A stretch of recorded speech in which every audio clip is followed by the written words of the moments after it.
Whatever this serial killer is, he's doing something that is not godly.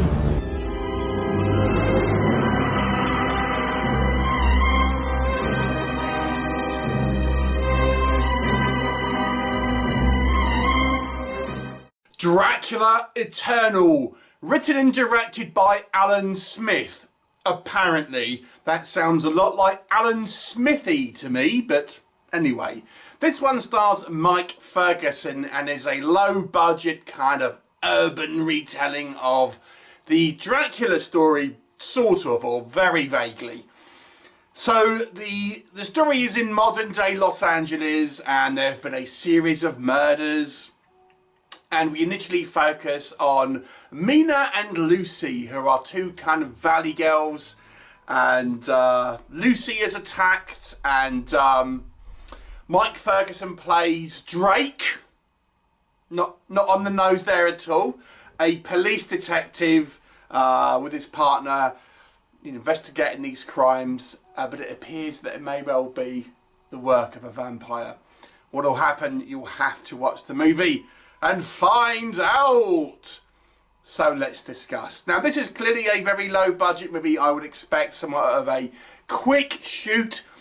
Is everything that works in this movie? I would say that when you look at this in the context of a low budget B movie, I kind of quite liked our vampire makeup. So when we see our vampire in his kind of monstrous form, he looks very kind of like creature looking, grotesque, like Nosferatu looking, if that makes sense. And it's just a rubber mask at the end of the day, but I think it looks reasonable. The way they've shot it in sort of darkness with kind of quick cuts, I actually think it looks okay in regards to this kind of more creature style, bat-like sort of vampire look that we have for Dracula. So that's the first thing. The other thing I would say is actually there's a couple of alright performances here, if we're being honest. I think the character of Mina, in particular where she has scenes with the Lucy character, I've got to say I actually thought their interactions seemed like genuine kind of like modern friends. So I actually quite liked the performance there, believe it or not. It's specifically in those kind of sequences.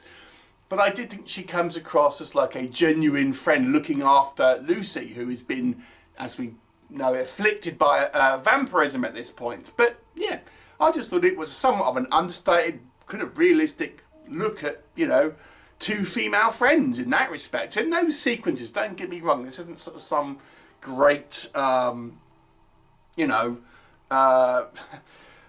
acting job here, but for the context of this B movie, I also thought the female detective, the partner of Mike Ferguson, did an alright job.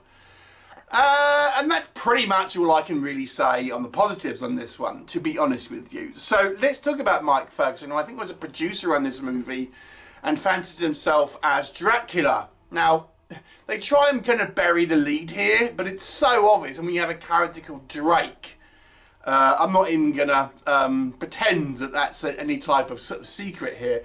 But it's so miscast as, Dracula. It's just like the worst possible casting. I get that he's a producer, wants to cast himself as as Dracula, but I guess it's like against type casting if you want to look at a underhanded positive here. But yeah, it's just everything that Dracula isn't, if we're being honest. The story is, it all takes place in like people's apartments or around the back of a building or in a kind of warehouse. It is clearly so cheap. It's just ridiculously looking. It is a movie filled with conversations in rooms and just, as I say, people's apartments and things.